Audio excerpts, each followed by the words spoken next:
most people, I'm sure they've all tuned in. They want to know our Super Bowl picks. I guess we can get to that in a minute, but maybe I think the most important part is we should try to pick ahead of time which company is going to have the best ad during the Super Bowl. I'm going with Budweiser, Anheuser-Busch. That's because they get like 8 of them. So yeah, but they always have one with a puppy, and the puppy one always melts people, and I'm sure they'll have one this year with another puppy. So I'm going with Anheuser-Busch as your number 1 Super Bowl commercial. All right. I guess I'll have to take some sort of underdog. Coca-Cola. We haven't looked. We should specify we haven't looked. Sometimes they put these lists out ahead of time. We haven't done any of that, so no research done here. GoDaddy.com. I'll go with Doritos. Doritos, okay.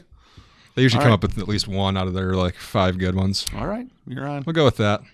We'll get to that actual Super Bowl chatter. We also had some Klawitter news over the weekend that we'll discuss. We'll just kind of break down a little bit more of the process and any of the fallout from it, which there hasn't been a whole lot of chatter, but a few emails and phone calls, but and we gotta talk about the Badgers. 4 games in a row here they've won, so right back in the hunt. Are we buying back in? Bear doesn't seem convinced, but we'll talk about it more here in a sec on this week's episode of Extra Points.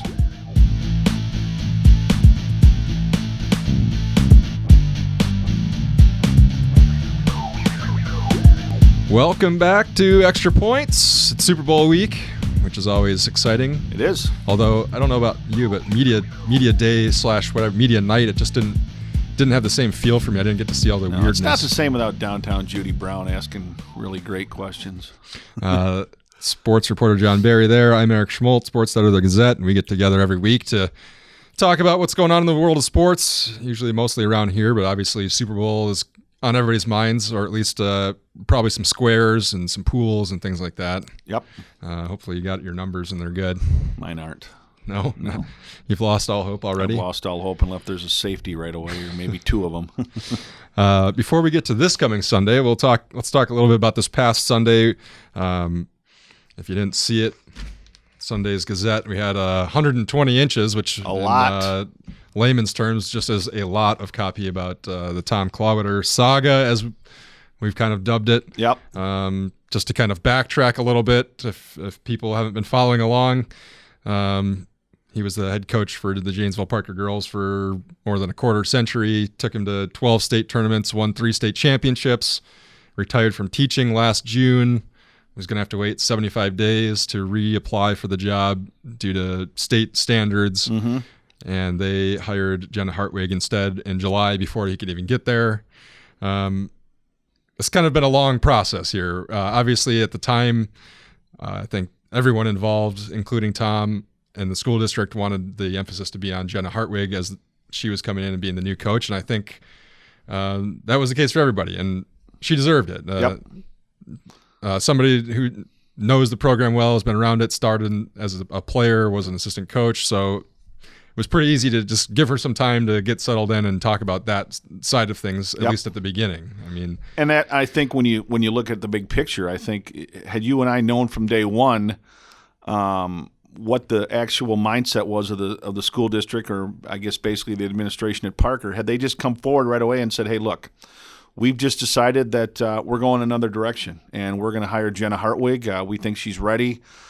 We thank Tom for his service and his years of, what he's done at Parker High School, but we're going in another direction." Had they done that, a lot of this would have been, a lot of what you read on Sunday would have been unnecessary, because we would have gotten our answers. But as it turned out, I'm not sure we learned a whole lot more than we knew, 4 or 5 months ago when this, all started. And, it is what it is. Tom just wanted some accountability, and I'm not sure he got it. The thing that we did learn, and this seems like it would have been an easy thing to say right at the time too, is the thing that they kind of leaned on in some of the emails that we got through open records requests and things, was that Tom never met with Parker principal Chris Lau, which apparently is the district policy. Right.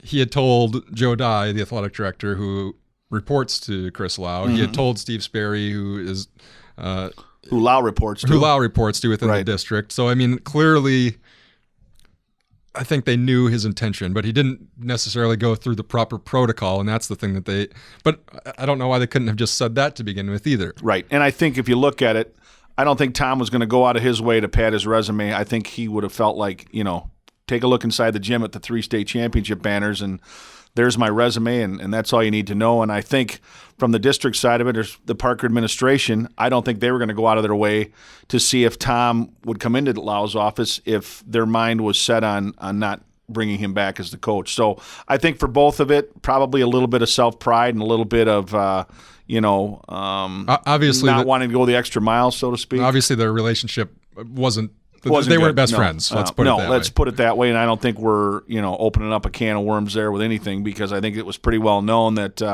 there was friction there. But a lot of times in business, whatever it might be, people don't always get along for things to work. And I think in this case, his track record on the court speaks for itself. And a lot of times, that should have been enough to bring him back. But in this case, evidently there were things off the court that mandated the fact that they weren't going to bring him back. So, again, not sure we're ever going to know the real reasons. I know Superintendent Schulte said it was a personnel matter, and we don't comment on personnel decisions, and she kind of left it at that. And we've spent the better part of 3 months trying to get some more answers. We did. We wanted to try to put this to bed before the season even started, to just let Parker have their season and move on. Well, for 3 weeks we got strung along trying to set up a meeting. Then we were told we didn't go through after 3 weeks, we were told we didn't go through the proper steps to set up the meeting. Then the meeting never happened. They just tried to email us. And then the guy answers. we were supposed to have the meeting with resigned. So, he was supposed to set up the meeting. I guess the thing about this whole past 6 months is everything has been such a secret and such a struggle to even learn about what happened. Right. And, this is not somebody who's coached for 5 years that just wasn't brought back. I mean, this is somebody who done a lot. Mm-hmm. And you want people to be accountable and just be honest about the situation. Right. And we never got that throughout the entire process. And that was the part that really stuck out to me. And when you start digging a little deeper and you realize how many head coaches that Parker has gone through over the past 4 years with Dye and Lau in their respective jobs, and you start to just wonder what's going on. And so you ask some more questions, and then those questions don't really get any answers. And it's been a frustrating process. And like you said, I don't know that even with all this that we wrote over the weekend that we answered a ton of questions, but we wanted to give readers a chance to see that we tried, that we'd asked these questions, and these are the answers. And we've done our best to try to get them to explain a little bit more. And I think the one thing that people have to realize that read Sunday's paper is the fact that the naming of the court didn't coincide with releasing these articles. These articles were going to be released. We were waiting for information that we thought we could eventually get that we never got. This just happened to come out. I mean, it was nice that it did. Yeah, it was nice that it did. It was a nice tie-in, but really, like you had said, we wanted this to come out late November, maybe even the middle part of November, yeah. And it didn't. And I don't know. I've never had a subject. I've never been asked more about a subject as long as I've been here than I have about when are the Klawitter stories coming out. And I always told them the same thing: when we can get some answers. And again, not that we got a lot of answers, but we just felt like we couldn't hold it any longer. And my piece was on Tom's legacy and what he meant to that school. Your piece, and along with Nick Crow, was more on the, I guess the guideline bylaw type thing. And I think people learned some things, and there's people out there that, love and support Tom 100%, and he's got his detractors, and he knew that. And, as far as naming of the court, I'm okay with leaving it. People say, well, why don't you call it the Bob Morgan Gymnasium on the Tom Klawitter court? Well, that's fine, but where's it going to end? I mean, Ron Kramer's done a lot for that school. He should probably have the wrestling named after him. There's other people that have done a lot for that school that, Dan Madden should certainly – are you going to name the baseball diamond in the back the Dan Madden Field? I mean, there's so many things that can be done there that right now I know it's a hot topic with Bob Suter being named at Craig, but I think for now just leave it. If it comes up down the road, that's fine, but I think it's too fresh and there's too much – backlash and political issues involved for it to be, warrant trying to make a rash decision right now. And there's not really a need to rush anyway. We've never had anything named, and just because one thing got named doesn't mean we need to name everything right now. I mean, I agree. Let's let it marinate for a little while. Exactly. I mean, it's Parker High School, and I don't think teams are going to play any differently. I don't think you're going to think of things any differently if it's remains Parker High School, if it's Bob Morgan Court or Tom Klawitter Court or whatever the case might be. And so I say just leave it as it is for now. And if it's something that comes up in a few years, then fine. I think it's about 2 weeks from now when they have a meeting that they figure out the next step on that. Right. And I guess just to close it, I think for me, when there's this much smoke, there's some fire. Mm-hmm. And I don't know that we know what that fire is, but I think hopefully this sheds some light on the numbers and the issues that are going on, and it keeps people asking questions, because that's the only way that we're ever going to figure out what in the world is going on. Because you don't just lose 16 varsity head coaches in 4 or 5 years. It just doesn't happen. But it did happen, and like you said, whatever's going on at Parker, it is what it is, and the people in charge, feel like they're doing things the way that they feel they should be done. And as far as coaches leaving, they're saying that there's a lot more to it than just somebody resigning. You and I both know that in some cases that's not true. But I don't think we're ever going to find that out. So, there's no sense beating a dead horse, I guess. Yeah. I mean, we can keep asking questions as they arise, but that's the best that we can do. Yep.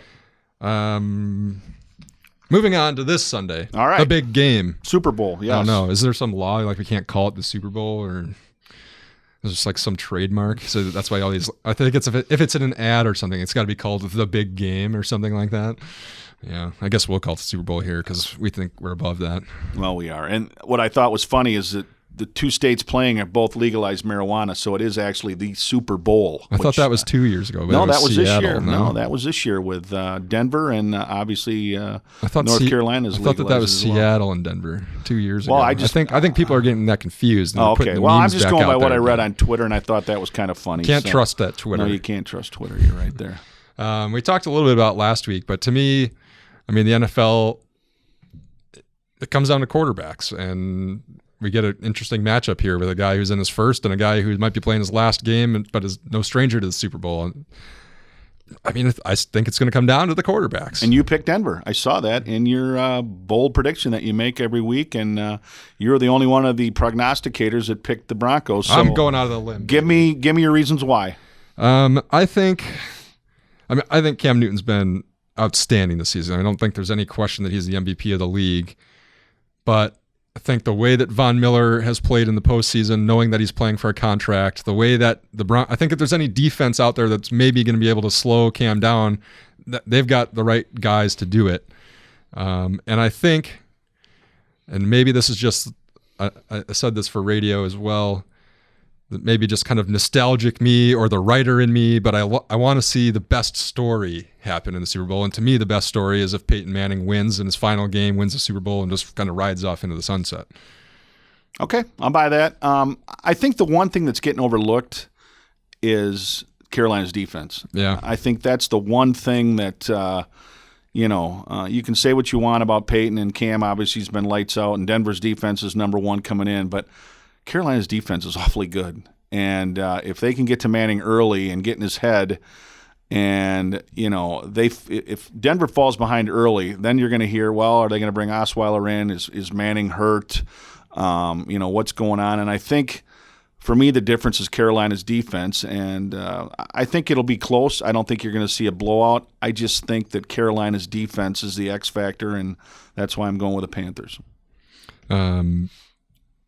Yeah, I can see that. I think the hard thing is that the Panthers, the one thing that they struggle with is the deep ball, and Manning can't really throw the deep ball anymore, right. So that doesn't really help their cause. But, I mean, when you look at Denver's offensive weapons, they clearly have more there than Carolina does, and that's the other thing about that even makes it kind of astounding that Carolina's here. I mean, when you think Ted Ginn is their number one receiver. But Greg Olsen, we've talked about him, and D'Angelo Williams certainly is – or not D'Angelo Williams, Jonathan Stewart certainly is healthy, not 100%, but he's well enough to play. And really Cam is, how do you defend him? I mean, do you shadow him? Do you have one guy, do you say Von Miller, wherever Cam goes, you go. But I don't think you can do that because it opens up too many other things that Carolina can do offensively. So I would expect, I think there'll be some points scored. I mean, I haven't looked at the weather forecast. I don't know what it's going to be like in San Francisco, but I would expect, 30 to 24, something like that. That would be my guess. Now, about the time I say that, it'll be 13-10 Denver, and defensive struggle. But for as much as we talk about the defenses, right. I mean, it's the Super Bowl. You still think there's going to be some points scored. And I do, and I think, like I say, the worst case scenario is Carolina gets ahead early, like they've gotten in their playoff games, because I'm not sure Denver's cut out for that. Right, or like Seattle did against Denver 2 years ago. Exactly. So. Best case scenario, certainly for Denver, is it come down to the last possession, and Peyton Manning's got the ball and takes him down the field for the winning score and rides off into the sunset as a future Hall of Famer. Denver 27, Carolina 24. Okay, Carolina 30, Denver 20. You just dropped him 4 points in the last 30 seconds. What happened? I just had 10 points. That way, I think I have 0-0, but I don't. So I'll stick with 30 to 20. All right, fair enough. Let's also touch on the Badgers real quick. They got their fourth straight win over the weekend, one at Illinois. And I don't know exactly where to sit on it, because we said they need to have a good stretch here, and they are. They are, yep. But it hasn't really been against the dynamos of the league by any sense of the imagination. And now Ohio State, Nebraska at home, got to win those two. And then, because then you go at Michigan State, at Maryland, you still got at Purdue, at Iowa. So you've got to make hay against the teams you're supposed to beat. And really, I think right now for Wisconsin, and it's only one game, their last game against Illinois, but Khalil Iverson was impressive, played well. Jordan Hill's getting better. That's what they needed. They needed some other guys to step up, because Koenig he's been up and down. Happ and Nigel have been consistent, but they've got to get some other scoring, and they got that the other night, and that's what it's going to take. Now that's 3 games in a row the teams are supposed to beat, they've beaten, and that's what you got to do. And let's face it, if they can get to 20 wins, which is still a long way off, but if they can get there with their past and the fact that they've been there the last 2 years in the Final Four, I think it gets them in. Like you said about the reserves, I think that makes an interesting point.